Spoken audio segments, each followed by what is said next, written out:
എന്ത് പറ്റി? വീടും കാറും എല്ലാം കടക്കാരെ കൊണ്ടുപോയാമ്മ. എന്റെ ഭഗവാനെ.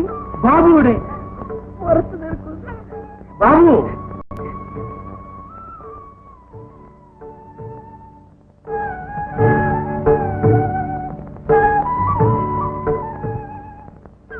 എല്ലാം നശിപ്പിച്ചു അല്ലേ?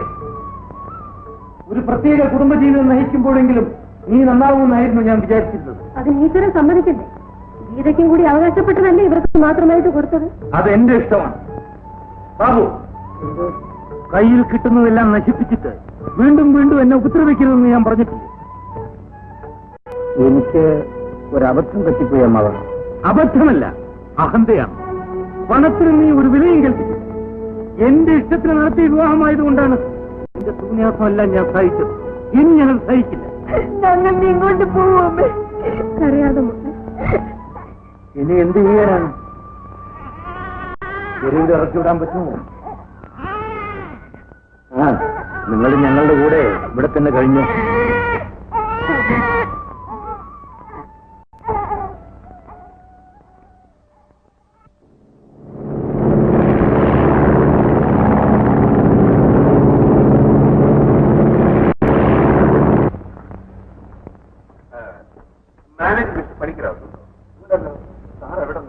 ഞാൻ ഈ ആഴ്ച സിംഗപ്പൂരിൽ നിന്ന് വന്നാൽ അദ്ദേഹത്തിന് കാരണമായിരുന്നു. ഈ കമ്പനി വിലക്കെടുക്കാനാണ് സാർ.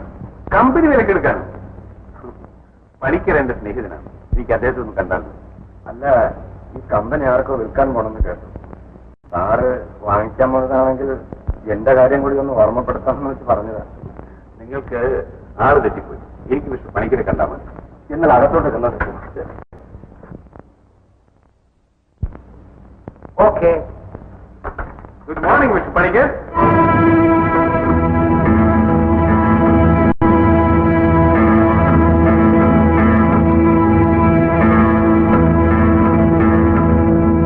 അന്ത്യത്തെ? അതെ, മരിച്ചുപോയ ആൾ എങ്ങനെ തിരിച്ചു വന്നു എന്ന് അത്ഭുതപ്പെടുകയായിരിക്കുമല്ലേ? ഇത്രയും കാലം നിങ്ങളെല്ലാം യാത്രയാക്കിയതിനു ശേഷം എനിക്ക് തിരിച്ചു വരാൻ കഴിഞ്ഞു. ജയിൽവാസം വരെ അനുഭവിക്കേണ്ടതായിട്ട് വന്നു.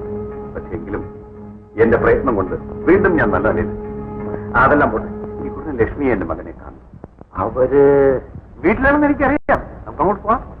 ക്ഷമിക്കണം, നിങ്ങളുടെ ഭാര്യയും മകനും എന്റെ വീട്ടിലില്ല. പിന്നെ അവരെവിടെയാണ്? എവിടെയാണെന്ന് നിങ്ങൾ തന്നെ അന്വേഷിക്കണം. പഠിക്കരുത്.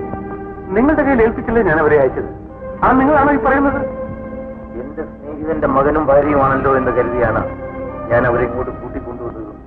സംരക്ഷണം നൽകി ഇവിടെ താമസിപ്പിച്ചു. എന്നിട്ട് എന്തുണ്ടായി മിസ്റ്റർ പണിക്കർ? അവൻ എന്റെ കുടുംബം തകർത്ത് കളഞ്ഞു. എന്റെ മകനും? അതെ, അവൻ എന്റെ മകളെ വിളിച്ചിറക്കി കൊണ്ടുപോയി താമസിപ്പിച്ചിരിക്കുകയാണ്.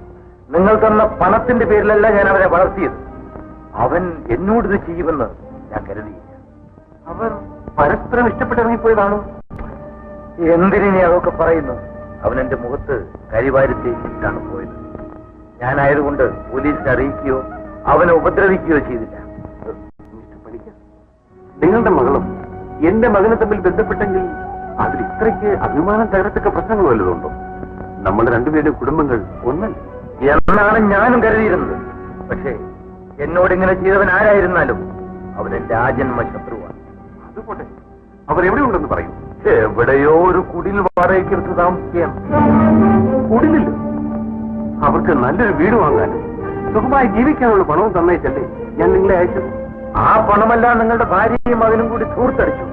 എനിക്ക് എനിക്കൊന്നും വിശ്വസിക്കാൻ കഴിയുന്നല്ലോ മിസ്റ്റർ പണിക്കർ. നിങ്ങൾ പോയി അന്വേഷിച്ച് നോക്കണം.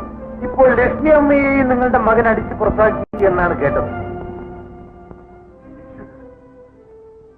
ഞാൻ എന്തെല്ലാമാണ് കേൾക്കുന്നത്. പണിക്കർ, എന്തെന്ത് പ്രതീക്ഷയോടുകൂടിയാണ് ഞാൻ ഈ നാട്ടിലേക്ക് തിരിച്ചു വന്നെന്നറിയാമോ? എന്റെ മകൻ ഇങ്ങനെ ഒരുത്തനായിപ്പോയി. ഞാൻ വരട്ടെ.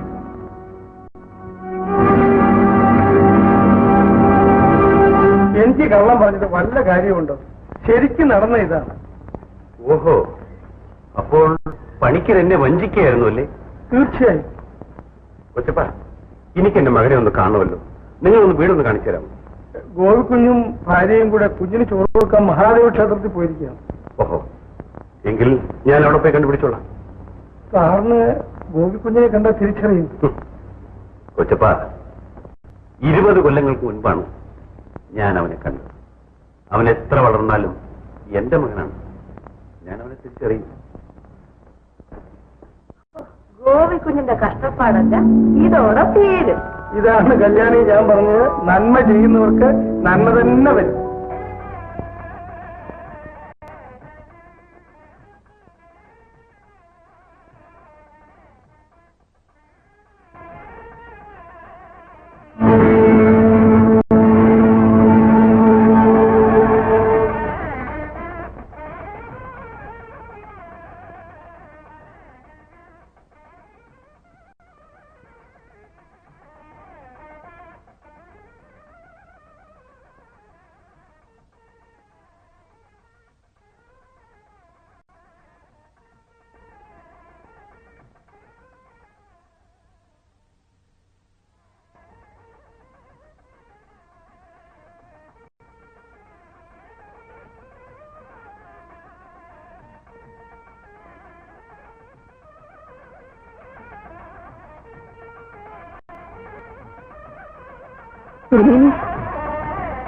ആ ചോറൂണ് കഴിഞ്ഞു കൊണ്ടുപോയ കുഞ്ഞിന്റെ നക്ഷത്രം എന്താണ്? നിങ്ങളെന്തിനാ മറ്റുള്ളവരുടെ കുഞ്ഞിന്റെ നക്ഷത്രവും ജാതകവും ഒക്കെ അന്വേഷിക്കുന്നത്? നിങ്ങൾക്ക് കിട്ടാനുള്ളത് കിട്ടിയില്ലേ? കിട്ടി. പിന്നെ എന്തിനാ കരയുന്നത്? ഒന്നുമില്ല തിരുമേനി. ഇതാ കുഞ്ഞിന്റെ പേരിൽ ഒരു അർച്ചന നടത്തണം. എന്റെ ഇത്രയും കാശേ ഉള്ളൂ. നിങ്ങൾക്കെന്താ ഭ്രാന്താണോ? ഇല്ല തിരുമേനി, അതെന്റെ മകന്റെ കുഞ്ഞാണ്. നേരോ? ഇങ്ങനെ ഒരു മകനുള്ളപ്പോൾ നിങ്ങൾ എന്തിനാണ് ക്ഷേത്രനടയിൽ ഭിക്ഷയെടുക്കുന്നത്? അങ്ങനെയൊക്കെ സംഭവിച്ചു പോയി തിരുമേനി. ഞാനിനി അവരുടെ ജീവിതത്തിലേക്ക് കടന്നു ചെല്ലാൻ ആഗ്രഹിക്കുന്നില്ല.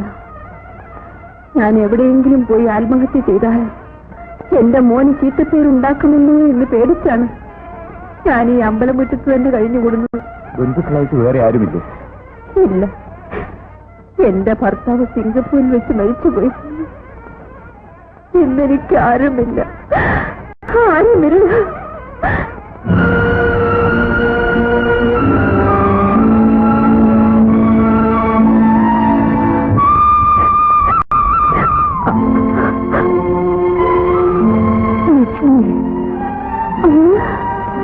ഞാൻ മരിച്ചിട്ടില്ല ലക്ഷ്മി. നിനക്കും മകനും വേണ്ടി ഞാൻ തിരിച്ചു വന്നു.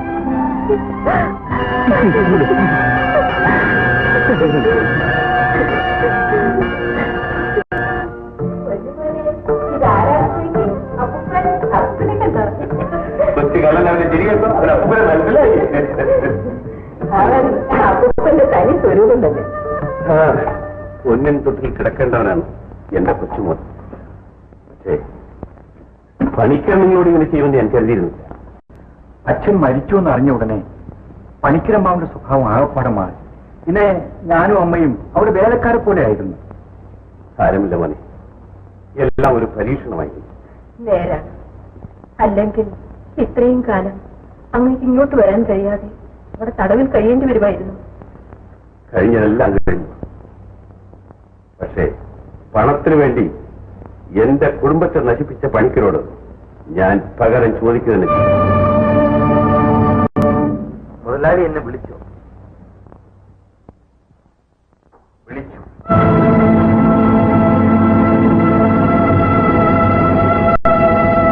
ഈ കമ്പനി ഞാനാണ് വിലയ്ക്ക് വാങ്ങിയെന്ന് നിങ്ങൾക്കറിയാം. കമ്പനി കൈമാറ്റം നടന്നതായി അറിഞ്ഞു. ആരാണ് വാങ്ങിയതെന്ന് ഇപ്പോഴാണ് ബോധ്യമായത്. ഈ അക്കൗണ്ട്സ് നിങ്ങളുടേതാണ്. ഇതിൽ 50,000 രൂപയുടെ കള്ളക്കണക്ക് കാണുന്നു. അത് ചോദിക്കാനാണ് വിളിച്ചത്. അതെല്ലാം കമ്പനിക്ക് വേണ്ടി ചെലവായിട്ടുള്ളതാണ്. അല്ല, നിങ്ങൾ അപഹരിച്ചതാണ്.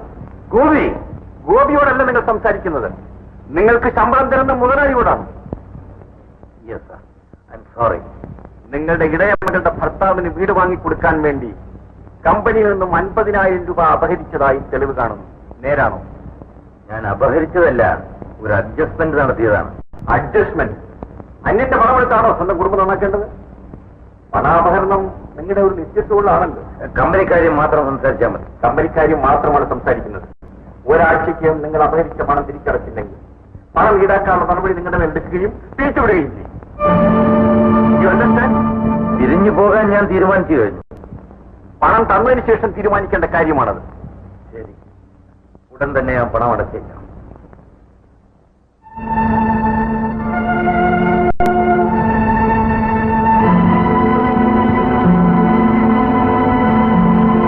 രാത്രിക്ക് കൊട പിടിക്കുമെന്ന് പറയുന്നത് കേട്ടിട്ടേ ഉള്ളൂ. ഈ വീട്ടിൽ പട്ടിയെ പോലെ വളർന്നത്. അവൻ എന്നോടൊന്ന് ഇരിക്കാൻ പോലും പറഞ്ഞില്ല. അവൻ എത്ര വലിയവനായാലും അങ്ങ് അവനെ ഓർക്കാനിക്കാൻ പോകരുത്. അവന്റെ കീഴിലുള്ള ജോലി വേണ്ടെന്ന് വെക്കണം. അതിനു മുമ്പ് 50,000 രൂപ ഉണ്ടാക്കണം. ഇല്ലെങ്കിൽ അവൻ എന്റെ പേരിൽ നടപടിയെടുക്കും. എന്നെ അപമാനിക്കും. അവൻ അങ്ങേ അപമാനിക്കുമെന്ന്. എങ്കിൽ അവനെ എനിക്കൊന്ന് കാണണം. മഹേശ്വരി, നീ ആരെയും കാണാൻ പോകണ്ട. വേണം. അവനെയും ഗീത എനിക്ക് ഉടനെ കാണണം. അവന്റെ അച്ഛൻ കുറെ പണമായിട്ട് വന്നെന്ന് വിചാരിച്ച് ആ അഹങ്കാരം അങ്ങയോട് കാണിക്കുമോ എന്ന് എനിക്കറിയണം. മഹേശ്വരി, അമ്മയോ? ഇങ്ങോട്ടുള്ള വഴി അമ്മയ്ക്കറിയാവോ? ഞങ്ങളുടെ കുടിലേക്കുള്ള വഴി അമ്മയ്ക്ക് അറിയിക്കായിരുന്നല്ലോ. ഓഹോ, ബംഗ്ലാവ് ആയതുകൊണ്ട് പെട്ടെന്ന് കണ്ടുപിടിച്ചു അല്ലേ? അച്ഛനു വേണ്ടി ശുപാർശ ചെയ്യാൻ വന്നായിരിക്കും. അമ്മേ, അച്ഛനല്ല, ദൈവമായാലും ശരി, തെറ്റ് ചെയ്തവൻ ശിക്ഷ അനുഭവിച്ചേ തീരും. നിനക്കിപ്പോ അച്ഛനും അമ്മയും ഒരു പ്രശ്നമല്ലെന്ന് എനിക്കറിയാം. നീ ലക്ഷപ്രഭുവിന്റെ ഭാര്യയല്ലേ? പക്ഷേ നിന്റെ ഭർത്താവിന് പണമുണ്ടെന്നുള്ള അഹങ്കാരം ഉണ്ടല്ലോ, അതെന്നോട് വേണ്ട. എന്റെ അഹങ്കാരം കാണാൻ ഞാൻ അമ്മ ഇങ്ങോട്ട് ക്ഷണിച്ചില്ലല്ലോ.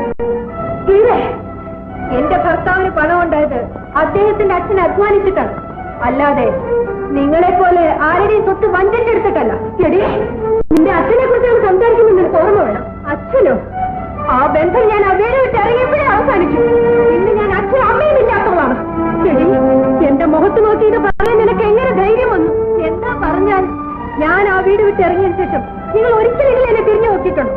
ഇന്ന് അമ്മ വന്നിട്ടുള്ളത് എന്നും എന്നെ കുഞ്ഞിനെ കാണാനാണോ? അല്ല, സ്വന്തം ഭർത്താവിന് വേണ്ടി ശുപാർശ ചെയ്യാൻ. അതേടി, അദ്ദേഹത്തിന്റെ അഭിമാനം രക്ഷിക്കേണ്ടത് എന്റെ കടമയാണ്.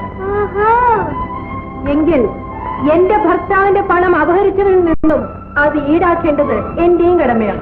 അപ്പോ ഈ പണത്തിന് വേണ്ടി ഗോപിയെ വാശി പിടിപ്പിച്ചത് നീയാണല്ലേ? അല്ലേ? ഞാൻ അദ്ദേഹത്തിന്റെ ഭാര്യയാണ്.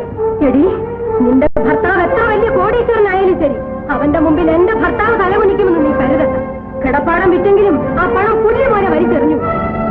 അമ്മേ, അതാണ് അന്തം. അച്ഛനെ അമ്മയും തെരുവിലിറക്കിയ നിന്റെ ദാഹം അടങ്ങുമെന്ന് വരും. അത് തന്നെ നടക്കട്ടെ. അക്കാര്യത്തിൽ അമ്മ വിഷമിക്കണ്ട. അമ്മയ്ക്ക് ഈ വീട്ടിൽ നിന്ന് താമസിക്കാം. എന്റെ ഭർത്താവിന്റെ അമ്മ അമ്മയുടെ വീട്ടിൽ താമസിച്ചിരുന്നല്ലേ? നിന്റെയൊക്കെ പഠിക്കൽ എന്റെ പട്ടി പോലും വരില്ലടി. ഒരു നിമിഷം മുമ്പേ നിന്റെ ഭർത്താവിന്റെ പണം കൊടുത്തേക്കാമെന്ന് പറഞ്ഞേര്. വളരെ സന്തോഷം.